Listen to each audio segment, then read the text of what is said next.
Lieutenant Colonel Doug Pasnik, the commanding officer of VMFA 225. We are in Kuantan, Malaysia.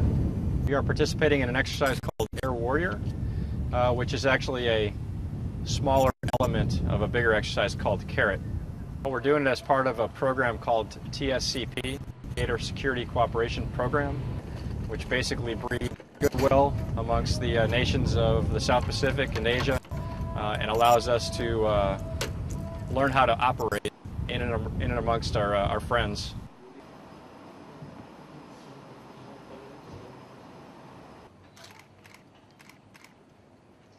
We'll put that in our Air Warrior is an air-to-air training exercise. Again, it's part of a bigger exercise called CARROT, but in this element of the exercise, what we are doing is air-to-air training.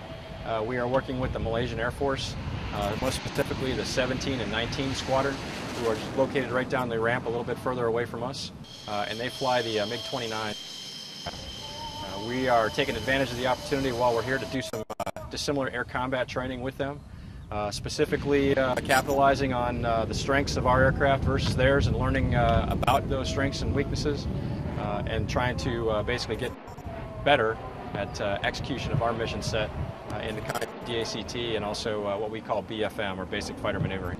The importance of our mission is to learn how to operate in and amongst this theater, and how to operate with our allies or our partner nations in the conduct of military operations. By being here as an element of the Marine Corps, which incorporates actually many other elements, because we have Marines with the VMGR 152 that are here working with us. We have Marines that are with MAX 4 that are working with us, and we also have Marines from MALS 12.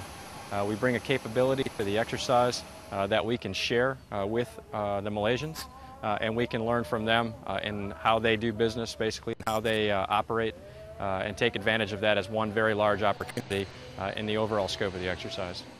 And even from the simplest task that was done here working with the Malaysians to some of the more complex tasks, we did accomplish that mission, and the mission was to breed that friendship, that ability to interoperate, that ability to build relationships with these nations that are here in the South Pacific and in Asia. In the event that we work with them again, it just makes it that much easier for us to be able to bring a force together and to execute an operation.